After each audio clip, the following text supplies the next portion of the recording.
नमस्कार। दिल्ली के जंतर मंतर से लेकर संसद के गलियारों तक कल जो हुआ उसने सत्ता की चूलें हिला दी है। कल रात छात्रों की आंखों में नींद नहीं थी, लेकिन आज रात मोदी और शाह की नींद उड़ने वाली है।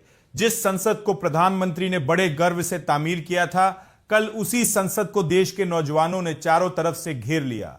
हालात कितने बेकाबू हो गए कि सरकार को संसद के गेट बंद करने पड़े, कमांडो तैनात करने पड़े और खुद प्रधानमंत्री को दूसरे रास्ते से निकलना पड़ा।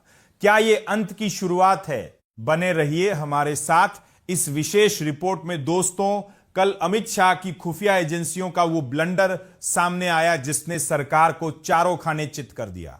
आईबी और दिल्ली पुलिस का आकलन था कि 20 जुलाई के इस संसद घेराव में 5000 से ज्यादा बच्चे नहीं आएंगे।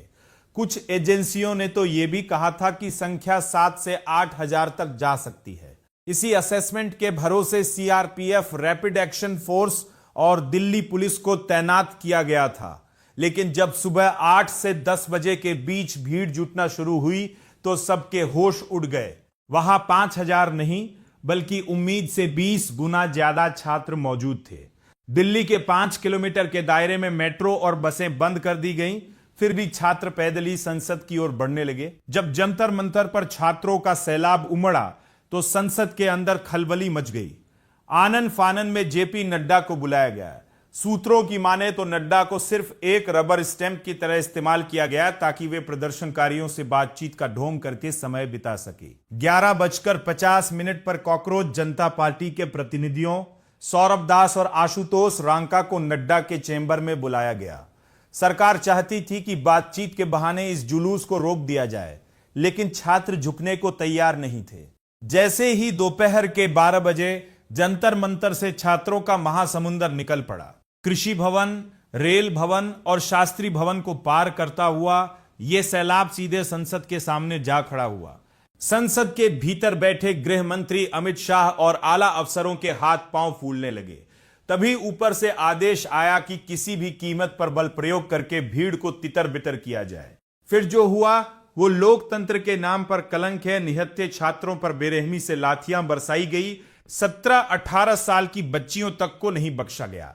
पुलिस ने आंसू गैस के गोले छोड़े और उन क्विक रिएक्शन टीम्स को तैनात कर दिया जिन्हें आतंकवादियों से लड़ने के लिए इस्तेमाल किया जाता है। योगेंद्र यादव जैसे वरिष्ठ नेताओं के साथ भी बदसलूकी हुई। लेकिन सलाम है इस देश के युवाओं को जो लाठियां खाकर भी पीछे नहीं हटे। छात्र चिल्ला रहे थे कि हमें जितना मारना है मारो, लेकिन हमारी बारी वोट की चोट से आएगी। हैरानी की बात तो यह है कि जब बाहर छात्र लहूलुहान हो रहे थे, तब प्रधानमंत्री मोदी के बचाव के लिए संसद के हर दरवाजे पर स्नाइपर और लोडेड राइफल्स के साथ गार्ड्स खड़े कर दिए गए थे। इसके बाद एक गुप्त रास्ते से प्रधानमंत्री का काफिला वहां से निकला। इसे डर कहें या मजबूरी, लेकिन आज देश के 56 इंच के सीने वाली ब्रांडिंग पूरी तरह टूट गई है। प्रोफेसरों और जानकारों का कहना है कि मोदी सरकार ने किसानों और अग्निवीरों को दबाया होगा, लेकिन इस बार पाला उस युवा पीढ़ी से पड़ा है जो हारना नहीं जानती। धर्मेंद्र प्रधान का इस्तीफा तो सिर्फ एक मांग है, अब तो छात्र सत्ता परिवर्तन की बात कर रहे हैं। यह आंदोलन यहीं खत्म नहीं होने वाला है। खबर मिल रही है कि मुंबई, हैदराबाद, बेंगलुरु, जयपुर, लखनऊ और पटना जैसे शहरों से युवाओं के जत्थे दिल्ली के लिए कूच कर चुके हैं। कल जो आपने देखा वो तो सिर्फ एक ट्रेलर था, असली पिक्चर अभी बाकी है। सोनम वांगचुक और कई छात्र संगठनों ने साफ कर दिया है कि जब तक हक नहीं मिलेगा वे पीछे नहीं हटेंगे। क्या सरकार इन युवाओं की आवाज दबा पाएगी या फिर यह आक्रोश सत्ता के कफन की आखिरी कील साबित होगा? इस पूरे घटनाक्रम पर आपकी क्या राय है? हमें कमेंट सेक्शन में जरूर बताएं।